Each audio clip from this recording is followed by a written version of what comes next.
सावन के महीने में तीसरे सोमवार की व्रत कथा। सावन मास के सोमवार को कथा सुनने से माता पार्वती और भगवान शिव बहुत प्रसन्न होते हैं तथा अनवांछित फलों की प्राप्ति होती है और सभी पाप संकट कट जाते हैं तथा सभी मनोकामनाओं की पूर्ति होती है।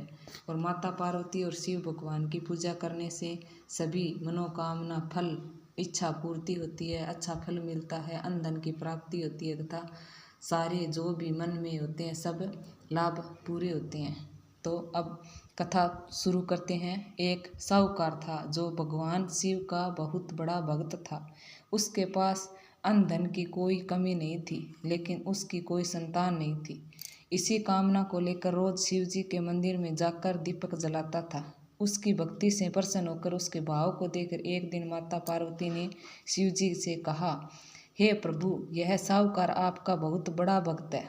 इसको किसी बात का कष्ट है तो आपको अवश्य पूरा करना चाहिए। शिव जी बोले, पार्वती, इस साहूकार के पास बहुत अन्न धन है, लेकिन इसके पास पुत्र नहीं है, इसलिए दुखी रहता है। तो माता पार्वती कहती है कि इस पर कृपा कर दो और इसे पुत्र प्राप्ति का वरदान दे दो। तब भोलेनाथ कहते हैं कि हे पार्वती, साहूकार के भाग्य में पुत्र प्राप्ति का योग नहीं है। ऐसे में अगर पुत्र प्राप्ति का वरदान मिल भी गया तो वह केवल 12 वर्ष की आयु तक ही जीवित रहेगा।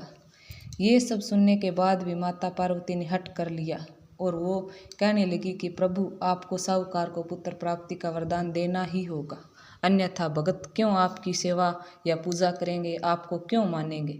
तो माता के हट के कारण भोलेनाथ ने साहूकार को पुत्र का वरदान दिया, लेकिन यह भी कहा कि वह 12 वर्ष तक ही जीवित रहेगा। साहूकार की सारी बातें सुन रहा था, इसलिए उसे ना तो खुशी हुई और ना ही दुख। वह पहले की तरह रोज पूजा अर्चना करता रहा। उधर सेठानी गर्भवती हुई और 9वें महीने बालक की प्राप्ति हुई। परिवार में खूब खुशी हुई, हर्षोल्लास मनाया गया, लेकिन साहूकार को पहले की तरह ही था। उसने बालक के 12 वर्ष की उम्र का जिक्र किसी से नहीं किया।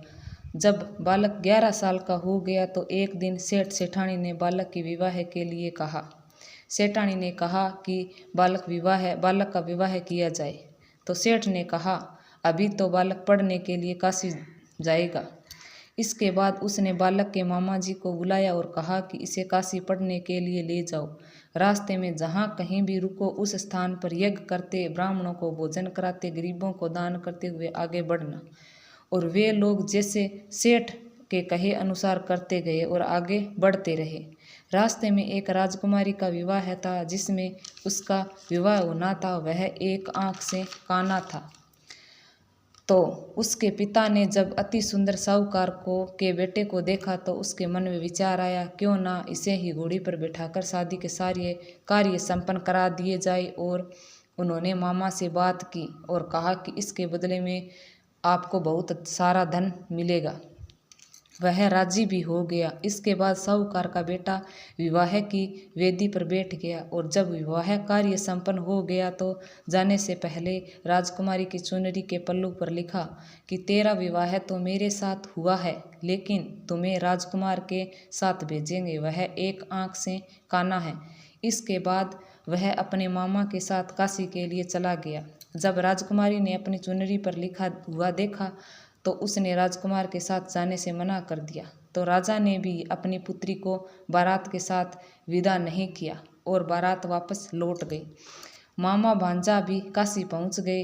एक दिन जब मामा ने यज्ञ का आयोजन कर रखा था तो भांजा बहुत देर तक बाहर नहीं आया और मामा के अंदर जाकर देखा तो भांजे के प्राण निकल चुके थे। मामा बहुत परेशान हुआ, लेकिन सोचा कि अभी रोना पीटना मचाया तो ब्राह्मण चले जाएंगे, ना तो यज्ञ का कार्य पूरा होगा और ना कोई खाना खाएगा। जब यज्ञ संपन्न हुआ तो मामा ने रोना पीटना शुरू किया। उसी समय भगवान शिव और पार्वती जा रहे थे संयोग से।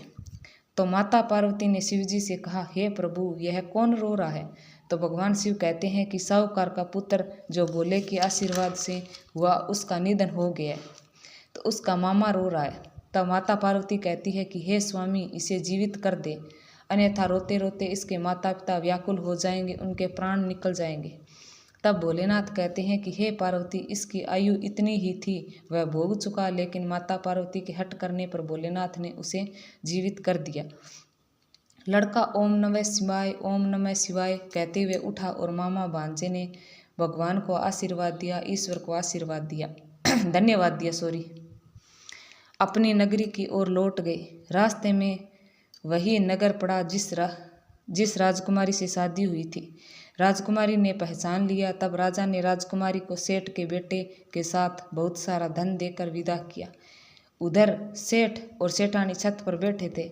उन्होंने यह प्रण ले रखा था कि अगर उसका बेटा जीवित नहीं लौटा तो छत से कूदकर प्राण त्याग देंगे। तभी लड़के के मामा ने आकर साहूकार के बेटे और बहू के आने का समाचार सुनाया, लेकिन वे नहीं माने तो मामा ने शपथ पूर्वक कहा तो सेठ सेठानी ने विश्वास किया और दोनों ने अपने बेटे बहू का धूमधाम से स्वागत किया। उसी रात सेठ को सपने में शिवजी ने दर्शन दिया और कहा कि तुम्हारे पूजन से मैं बहुत प्रसन्न हुआ। इसी प्रकार जो भी व्यक्ति इस कथा को पढ़ेगा या सुनेगा या सुनाएगा उसके सारे दुख दूर हो जाएंगे और सभी मनोकामना पूरी होगी। बोलिए शंकर पार्वती भगवान की जय, गणेश कार्तिक की जय, जय भोलेनाथ की, माता पार्वती की।